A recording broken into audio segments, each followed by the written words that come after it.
Namasté, bienvenue sur Mamou Spirit. Dans cette vidéo, je vais vous parler des pleurs du soir, des pleurs de décharge. Ça survient donc en soirée, en général à partir de 18 heures, ça peut être aussi un peu plus tard. Décharge parce que c'est une décharge émotionnelle.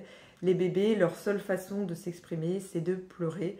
Donc s'ils ont eu trop d'émotions la journée, ils vont utiliser le soir pour tout relâcher, pour évacuer, parce qu'ils ne peuvent pas garder tout en eux. Il y a des moyens d'éviter au maximum ces pleurs du soir. Donc les pleurs du soir peuvent aussi être liées aux coliques. Je vous ai fait une autre vidéo sur les coliques que vous pouvez regarder.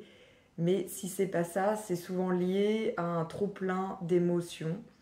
Donc évitez les lieux trop stressants, trop bruyants, donc les transports en commun, les centres commerciaux. Si vous voyez que votre bébé y est sensible, limitez au maximum. Si votre bébé n'y est pas sensible, vous pouvez y aller bien sûr, mais c'est vrai que parfois ça fait beaucoup trop pour un bébé, beaucoup trop de lumière, trop de son, trop de gens. Donc c'est bien d'éviter. Et puis ça peut être aussi lié à vos émotions, au climat de la maison. Donc si le climat est tendu à la maison, forcément il va le ressentir. Donc si ça arrive exceptionnellement, c'est de lui expliquer ce qui s'est passé, pourquoi vous vous êtes énervé, pourquoi vous vous êtes emporté, pourquoi vous êtes triste, etc.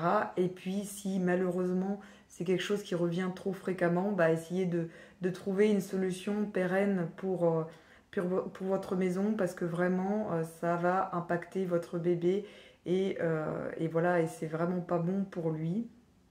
Et puis si vous traversez des choses difficiles, c'est de lui en parler, de ne pas culpabiliser, ça arrive à tout le monde.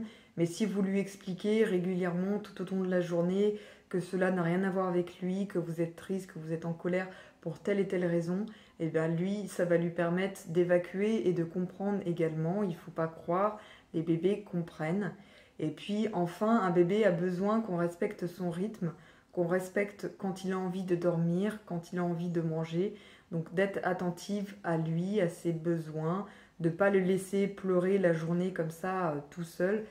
Du coup, s'il va se sentir en confiance, il va se sentir rassuré, il va savoir que ses besoins sont comblés. Donc le soir, il aura moins besoin de se décharger et il pleurera beaucoup moins.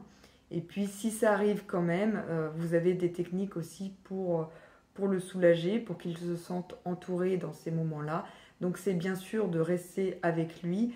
Vous pouvez le porter, lui parler, lui chanter ou écouter de la musique douce. Si vraiment vous êtes à bout, essayez de trouver quelqu'un pour prendre le relais, ne serait-ce que 5 minutes. Et si vraiment vous pensez que vous n'en pouvez plus et qu'il n'y a personne d'autre qui peut prendre le relais, dans ce cas-là, c'est poser votre bébé dans un endroit sûr, en sécurité, sortez 5 minutes prendre l'air et puis revenez.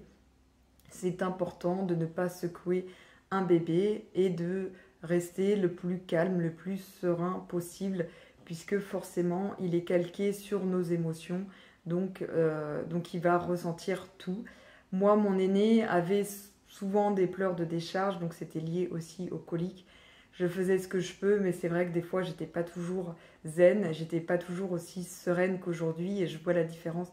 Mon second n'en a quasiment jamais, et les seules fois où il en a eu, c'est quand mon fils aîné a été malheureusement hospitalisé et qu'il a eu un accident et que j'étais triste ou en colère. Et du coup, forcément, lui, il était plus impacté. Donc j'ai réussi à le calmer en le prenant avec moi et en lui expliquant ce qui s'était passé. Voilà, j'espère que ça vous aura aidé et que votre bébé ne pleurera pas beaucoup. Prenez soin de vous. À bientôt.